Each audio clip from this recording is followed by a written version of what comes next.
Yes, good morning and welcome to Cliff. Oh, good morning. How are you? Am I on this video? I bet I'm not. No, it can't be any good. We can throw one of yours if you want as well. Throwing is the best way to do it, actually. Now, I know, very late last night, to about 3 o'clock, you were at the Carol concert at All Souls Church in London. I was indeed, yeah. It was a good time, though. Yes? I mean, the only trouble was that it was so late, and I knew that I had to get up here for this thing of yours, and it was the one thing that put me off. Doing what, the Carol service or this? No, coming in here. No, it was a really nice evening, I must admit. And I don't feel too bad for it. I may look dreadful, but I don't actually feel too bad. Well, let's put you in the mood. Let's put you in the great. mood. What is this now? Hang on. Hey! Hello. First one I won. Take measure. Well, you need that, don't you, really? Measure your service. Oh, check your waistline. Oh, dear. On the top 10 front, what do you think is going to be #1 for Christmas? Whitney Houston still shaky, Band-Aid? I think shaky. Because Band-Aid kind of, it was #2 last week, wasn't it? And they've sort of got the #3 slot. They've been overtaken. They went from 6 to 3 and been overtaken. Well, I mean, but funnily enough, I mean, Band-Aid to be #2 after having been #1 last year, I couldn't believe that it would actually do that again, which means that the people are still supporting the Live Aid thing. But I've got a feeling Shaky might do it. I think he will. I think he will, because it's a really good song, it's a good record, and it catches all that atmosphere of... You know, they had odds a couple of weeks ago, and 2 weeks ago he was 25 to 1 to be #1. Really? Could have made some money. Could have done that. Right, if you'd like to do a prize pick, we have the things coming in from last week here. The top 10 bargain, which somebody has. Here's the top 10 bargain. We asked which is the longest day of the year. The real answer was June the 21st, but some wag called Jodie Robson from Woollerton in Nottingham read, all the days are the same, 24 hours.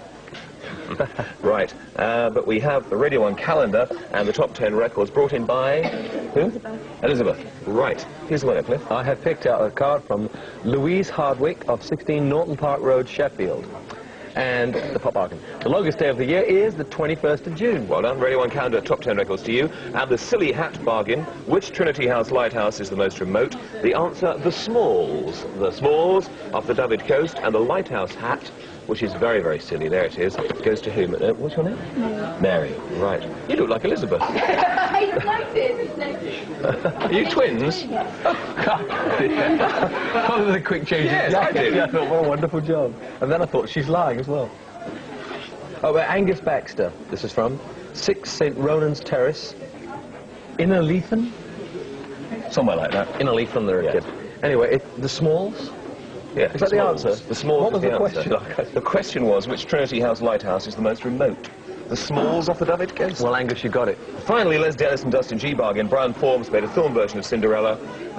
What was the title of the film and the name of the actress who played Cinderella? It was The Slipper and the Rose and Gemma Craven, no relation. And the prize of the Laughter Show sweatshirt tickets, travel, lunch with Les and Dustin. Oh, I don't know. And the backstage visit and the signposts are brought in by... Sarah. You're not a triplet. No, definitely not. Okay, this is from Sarah Roberts, 41 Carbridge Drive, Leeds 16. Gemma Craven. Okay, you've won all the goodies and lunch with Les and Dustin, which should be fabulous.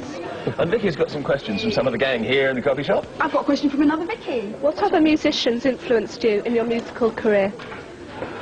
Oh, well, you know, the only real influence I had that really made me want to sing was Elvis. But you see, having said that, of course, the people that were out at the time when I was at school were people like Little Richard and Jerry Lee Lewis and the Everly Brothers and Buddy Holly. And it seems to me that if you go back to sort of my era, even to the Beatles, you'll find that they were also influenced by the same people. So although Elvis was the one that really, I mean, he made me want to become like him, there were a lot of other musicians around whose music did in fact affect me. Although it was Elvis I wanted to wake up looking like, didn't you? Well, I really don't know. Were there any British musicians that were influential at the time? No, not really, because everything was so new. I mean, your mate Tim Rice said to me once when the Shadows and I were celebrating our 10th year together, he said, you realise the strange thing is, of course, that before you and Marty Wilde and Billy Fury, there wasn't anything else happening in Europe. So everything you did was like for the first time. And it's true, America had it all pinned up, of course, and we struggled to get something going for Britain, but there wasn't a British rock band or anything that we could look to and say, hey, you know, that's... There were no rules in the early days, you had to make it up as you went along. Everything we did was new and therefore good, even if it was bad. Nobody knew any better, you see. Have you got another quick question over there, Vicky? Very, very quick question. A quickie. David. What's your favourite song you've ever done? Oh, without a shadow of a doubt, I like Devil Woman best of all. I like singing Miss You Nights, but I do think Devil Woman's my favourite. Great, good answer, good question. Calls to Cliff on 01811 8055. Now it's time to go out and see what Keith's up to. Jingle bells. Oh, Discussing Arled's voice. yes. Very pure. Makes me cry. Oh, dear. Oh, you know. It's still going on, is it? I could do that. Paul, your batteries haven't run down yet on there, have they? No, no, the pacemaker's still going. Keep going, you fool. Twinkle, twinkle, little star. Was that a Christmas present, or? No, I just go around buying daft things, so I bought this, yeah, no. My favourite Christmas present goes from way back. You see, I was from a poor household. My mother will be there now. We were not. No, but during the war, I was a war baby. I was 1938 and war broke out. Hitler wanted me. But it was, my brother came along about 1943, I think. And of course, in those days, when you're hard up, you didn't have a cot for a baby. You put the baby in a drawer. And you had the baby in the front room. And it was Christmas, because my brother was born 2 days before Christmas. Yeah, 2 days before Christmas. And I woke up, and my dad was home from the Navy in the middle of the night, you know, and there's a baby in the drawer, and they're all asleep. And it's Christmas morning. And he's brought me this big metal machine gun. And he knows it, and I just grabbed these two handles, you know, 3 in the morning. The baby's going, my dad dives out of bed, he thinks the Germans have come. No wonder Hitler wanted you, mate. Merry Christmas, everybody. What about you, Russ? What was your best present? The best present is probably going to come this year, actually, because I don't know what it is yet, but it'll be my first one. No, I'd pull a leg last year. I think it's always the closest thing to you, I suppose. So the wife bought me a super present, and photography nowadays is quite unique and it's quite clever. They can sort of create in photographs like a portrait image. And my two little ones, Erica and Christopher, were photographed in the studio, and to see two young rascals in such a marvellous pose transformed from a photograph to a portrait image on a large thing was absolutely sensational. And it broke me, actually, when I saw it. I thought, oh, it's sentimental. Very moving. You've never seen them clean before. That's right. Well, I mean, to actually see them sitting there so unique and angelic, it was like, I thought, well, that's not the same children, surely, is it? They looked absolutely super. If only my kids were like that. What about you, Kev? What's your best present? Oh, dear, I think a lot of them are really best ones. I mean, I had one silly little one that was really, when I say silly, it was probably the most practical thing I've ever been given. Because you know what it's like trying to get in your car at night if you can't see the keyhole and all that? Someone gave me a key ring, and it was one of the first times I'd come across it, where you press a little button, a little tiny light, just a tiny torchlight thing comes out, just that covers the keyhole, and I thought that was It's funny you should say practical. That, because I got a letter from Christine Gibson this week from Kettering in Northants, who sent this little key ring to the #1 tennis player, and I thought, wow. It says, please could you do me a favour and hand this over to Cliff. You've got another one. Hey, great. Oh, that's good. Yeah, fantastic. What about you, Princess? #1 tennis Favourite player. Christmas present? Definitely my Walkman. Yeah? It was my Walkman. There was not. I used to sing everywhere because I couldn't get enough music when I was going on planes, when I was doing sessions, and there was a break. So when I got the Walkman, I drove everyone mad anyway. I carried on singing, but I had the headphones on, so I couldn't hear You what... brought it with you this morning? No, no. I And don't you use usually end up singing really out of tune, don't you? 'Cause you can't hear yourself. Exactly, so I drove them mad. And loud. And louder, yeah. What about you, Sarah? We haven't asked you. This is an awful question, really, because I think, that's true. I love giving presents. Oh, I like great. getting presents as well. Great. No, but you're going to offend somebody who didn't send you the one that, you know, you Don't said offend was the me. Give me a favourite present. Give me a present. Right now we have some cartoon fun. We have Cat and Mouse, a Christmas cartoon. This is Alias Saint Nick. And now it's time for a Christmas song. Yes, and it's a very special Christmas treat for you. The words were by Sir John Betjeman, the late Sir John Betjeman, and the music is by our own Mike Reed, arranged and sung for us now by Cantabile. Christmas.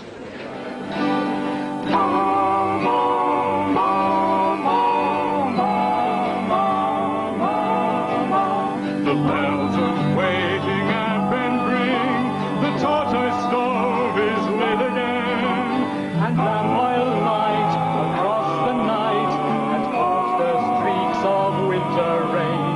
In many a stained glass window sheen, from crimson lake to hooker's green. The holly in the windy hedge, and round the manor house the yew will soon be stripped to deck the ledge, the wanton font and arch of view. So that the villagers can say the church looks nice on Christmas Day. Christmas Eve are strung with silver bells and flows, as hurrying crowds the city leave to pigeon-haunted classic towns, and marble crowds go skying by the many-steepled London sky. And is it true, and is it true, this most tremendous tale of all, seen in a stained glass window's view, a baby in an ox's stall, the maker of the stars and sea, become a child on earth for me. And is it true, for if it is, the loving thing has tying strings around those tissues, rip her wrist, the sweet and silly Christmas things, parts of and inexpensive scents, and hideous tights of kindly men.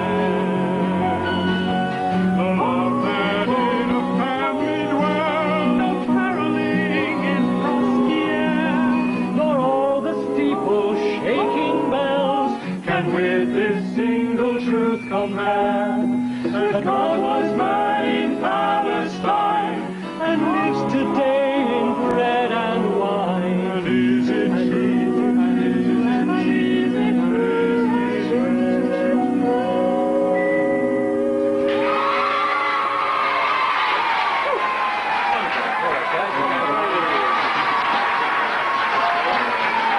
That was Christmas, and now it's time to go over to Sarah. Oh, look at this, look at that for speed. Welcome to the panel who are all assembled here to look at the videos and comment on them as well. And the first one is Snowy White, his single, which has been around for a few weeks actually. This is the video, and this is for you.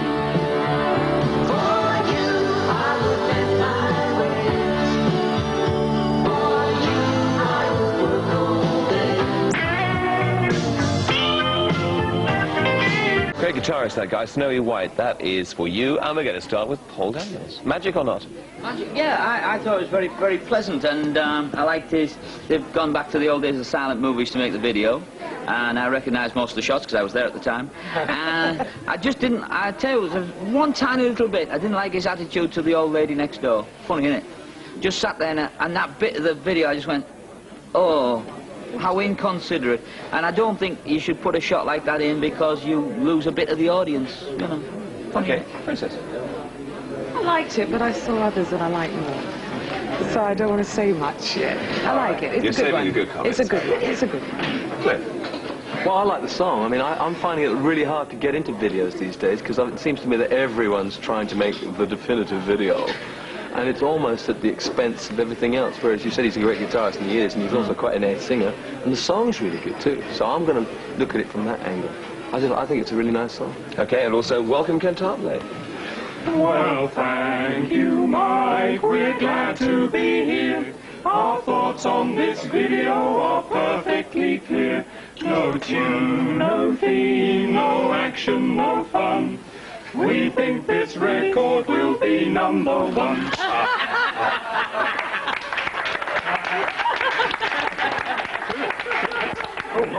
Oh, she hadn't asked him now. Russ. Well, like the boys, I think it's great. It's a great song. I love the song. As you say, he's a fine guitarist. The video actually reminds me of home because my oldest boy, Gary, now is working for the band, and they're rehearsing in one room, little Erica's upstairs dancing, and the wife's going around banging on the wall saying, keep the noise down. So it took me home, actually, the video. As Paul said, it was interesting to see the Ben Turpin look-alike, although in our days, Ben Turpin moved a lot faster, didn't he? That's right. That's right. But very good song. Okay, Samantha. Well, I thoroughly enjoyed it, but I don't know how he got that rubbing out the table. The world's leading Donald Duck expert, Samantha. That was terrific. They should preserve her in a zoo, okay? Great, Jeremy. I didn't like the video at all. I didn't think it was a very good takeoff of the early movies. We saw another one that had some other movie things in it, which, alas, we're not going to be seeing, but... whatever she says, yes. The song's nice. The song's nice. I would watch the video with my eyes shut. You're watching the shot. Fine. Okay. So at the end of that, what did we think? Hang on a minute, can you tell me?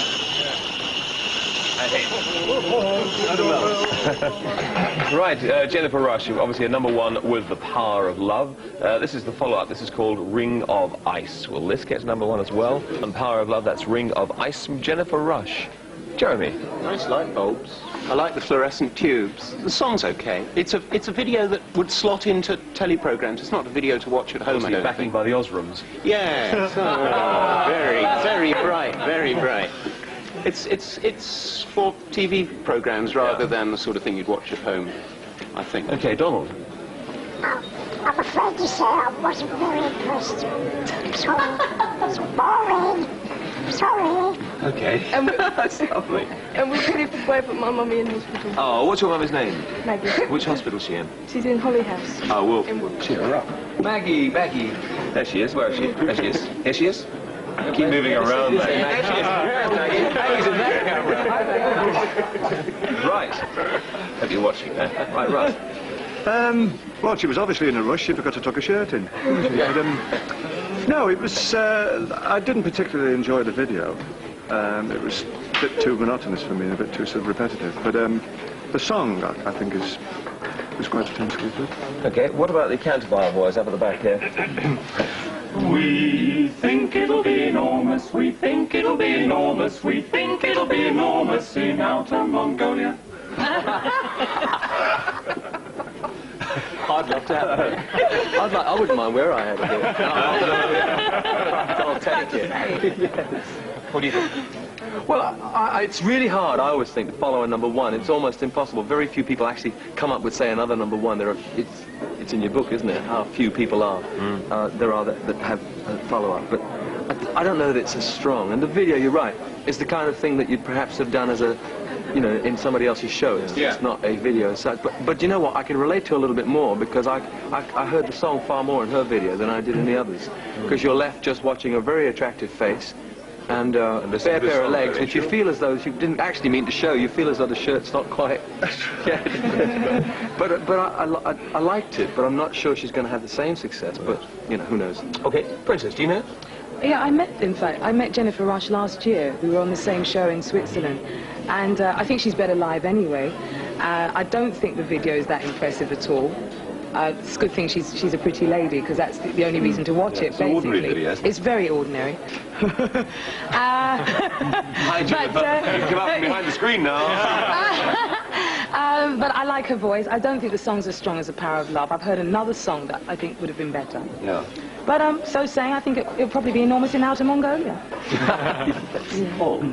I thought it was all right. It's a fabulous voice. It's a great voice. But I'm watching the performance. She has the deadest eyes of any singer I've ever seen.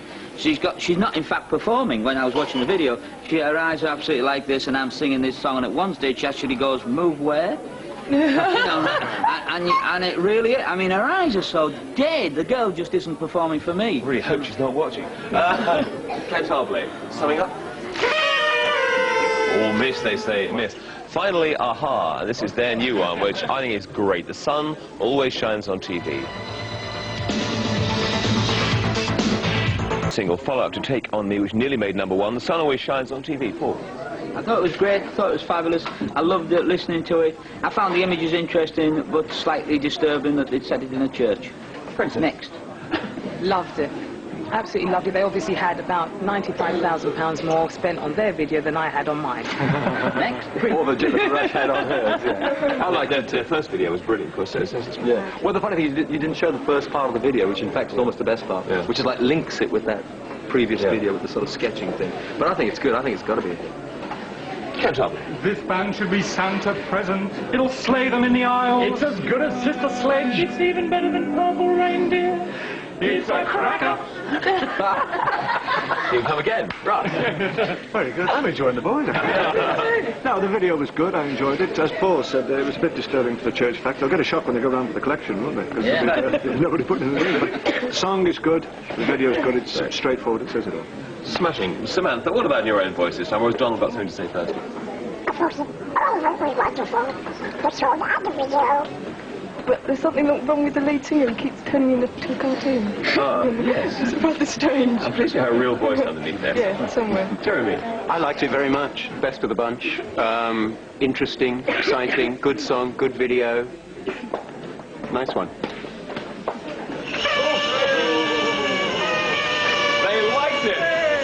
They liked it. Thanks to all the panel. Call us Cliff on 01811 8055 in a moment. Right now, it's time to go back and see what Keith's up to in Oldham. Thank you very much.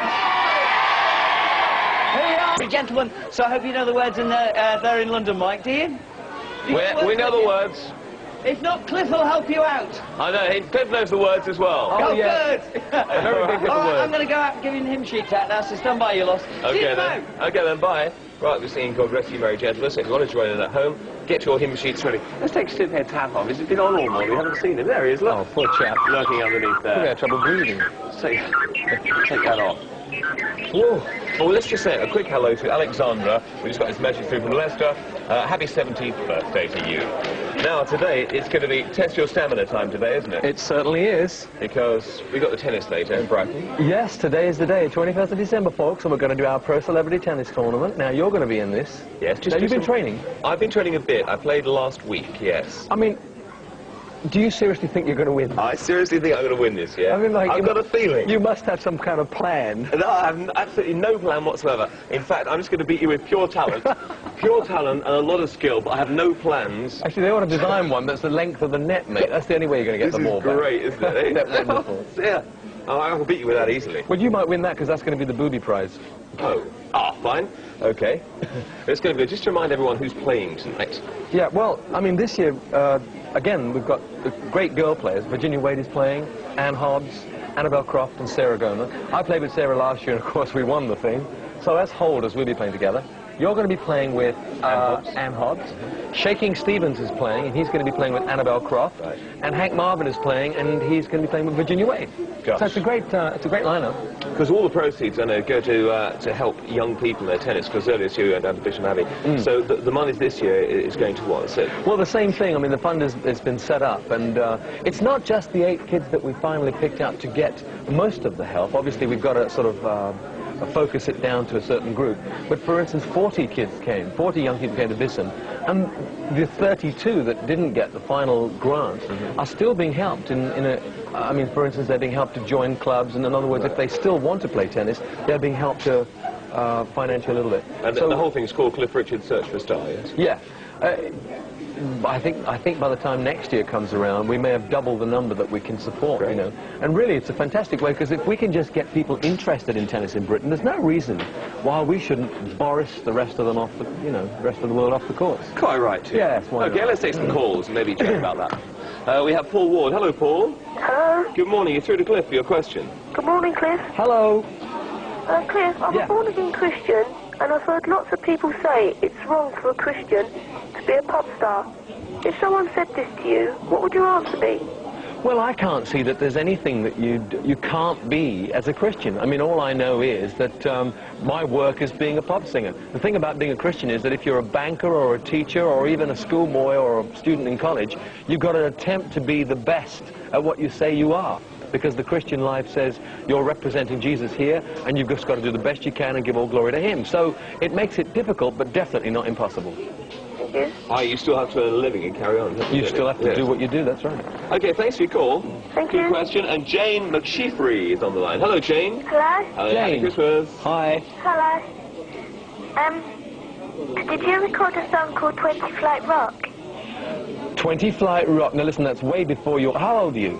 12. 12. Well, crumbs. I did record it, and it was about 1960-something. So, I mean, you weren't around at all.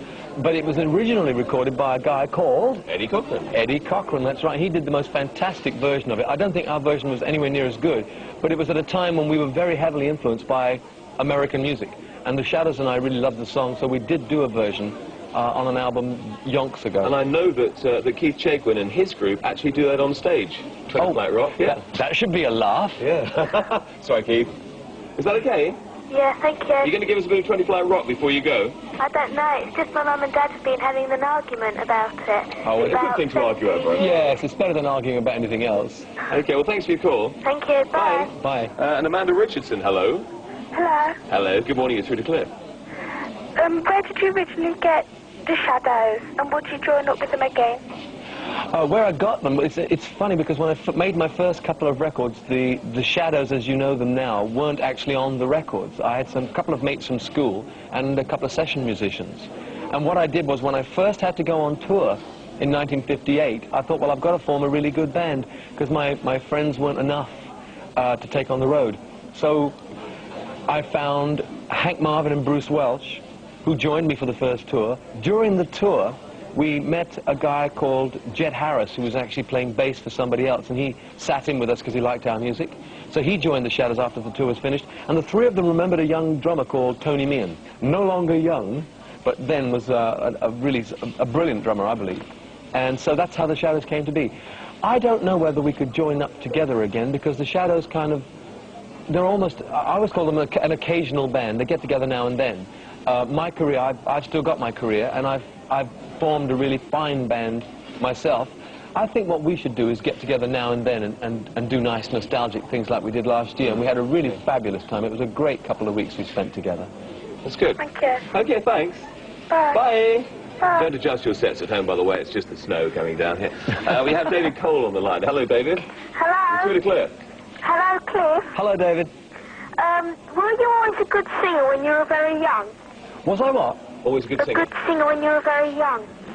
Well, I don't know. Hits when you were very young. Yes, I mean, am I a good singer now? It's always difficult to say what's good. I know that I don't sing out of tune, and if that means you're good, then you're good, but I'm not sure that that counts.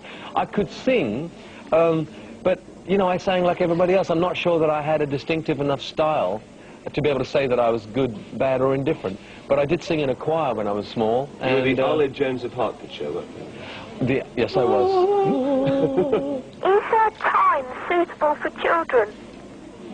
Oh, the musical time? Yeah. My musical? Oh, yeah, without a doubt. But don't come if you've got a bad heart. Because there's some fantastic effects and things in it, and rumblings that are going to go on. Say hello to my mum and happy birthday. She's a great fan of yours. Hello, David's mum, and happy birthday. Oh, and can I say hello to, while you're on, David, to Debbie and Bridget, who are, and wish Debbie's sister Sue and her husband-to-be Derek a very happy wedding on Saturday afternoon. Great. Thanks for your call. Done it. Bye. Bye-bye, David. We've got time for a quickie in a moment. You brought your bargain. While you're digging your bargain out, have you got your bargain? Oh, yes. It's two, really. You can put the phone down for a second. Oh. And while you're digging the bargain out, I will just say that Cliff's going to be on, he's going to be on Good Old Terry's show on Monday night. Oh, well, talking about time. So if you want to hear more about it then, what have you brought here? Well, I brought two, you see. I mean, you can split them up, one for each foot. And there you go. I've worn these on stage when I got heavily into tennis. I used to like wearing sort of trainy type things, and someone did this kind of musical notation stuff on it, which I don't think is playable. Okay, and we can throw in the last single and the current single as well, can't we? Great, yeah. Absolutely. And you got a question? Yes. Now, you know the three kings from Orient are? Three kings from Orient are. Can you name the three kings? Can you name the three kings? Answers on a postcard if you can. I've been dying to know for years. BBC Television, London, W128QT. There's the address. Seal that envelope or a postcard, please. Name the three kings, okay? And you could be the proud receiver of Cliff's tennis shoes with the unworn, of course, with all the musical notes on the side. Unfortunately, are worn, but not worn out. And a copy of the single, the video of which you can see very shortly. But we have Declan McCarthy on the line. Hello, Declan. Hello. Hello. Hi. Cliff. What was your least favourite song? My own favourite song? Least favourite? Oh, my least favourite? What of Cliff's own songs? Yes. Oh dear, now you really got me. I think probably the song that I'm always most embarrassed at hearing is a thing called High Class Baby. It was my second record. I made a record called Move It, which went to #2 in the charts here. And after coming out of the studio, having recorded High Class Baby, I remember going home and really crying. I thought, that's the end of, you know, a really good career. But although it wasn't a big hit, it was in the charts, but I never really liked it. Okay? Yeah. Can I ask him how many #1s he's had? I think it's 10 number ones, but 11 if you count the fact that The Next Time and Bachelor Boy were both charted as number one together, but one was the A and one was the B. No, we don't count that. Sorry. Oh, it's 10. Okay. Thank you. Okay. Thank you. Bye. Thanks for your call. Merry Christmas. Right. Okay. Sorry Bye, you too. if you weren't able to get through. Sorry. Pardon if you weren't able to get through, but it's the way it goes. Good luck if you try and win the shoes. The name of the Three Kings is what we want. And also be back in a moment to sing a carol, but don't forget the tennis tonight down at Brighton, which undoubtedly I'm going to win. Without a doubt, no question. You've got to have confidence if you haven't got talent. I mean, you know. It's quite true, that, actually. Are you ready to sing God Rest You Merry Gentlemen in the moment? Are we going to do it from here? Well, not now, after we've seen the... Well, I'll just tune up. It's in every one of us. This is good. The video and single. You can sing along if you want. Oh, okay. From musical Time. Opens in April in London. It's in every one of us. That was Cliff. And Cliff and the rest of us are going to be singing some carols in a moment. God Rest Ye Merry Gentlemen, page 43 on your hymn book. So you must join in. Now, we've had a Christmas card here from everyone at Crows Road Motel. I don't know if you can see it. And it's Merry Christmas to all of us here at Superstore. Would we like to go and spend next Saturday with them? Love Yeah. Well, make a change, wouldn't it? Yeah, definitely. Think about it. Okay, well, thanks everyone for coming in this morning. Yeah, we'll be singing some carols in a moment. Happy Christmas to all of you. Now it's time to go back to Keith. Happy Christmas! Happy Christmas, Keith! Happy Christmas, Keith! Thanks to Slade, thanks to Lindsay, Patsy and Jarton. The song's called God Rest You Merry Gentlemen. Merry Christmas to you all. That's all from us.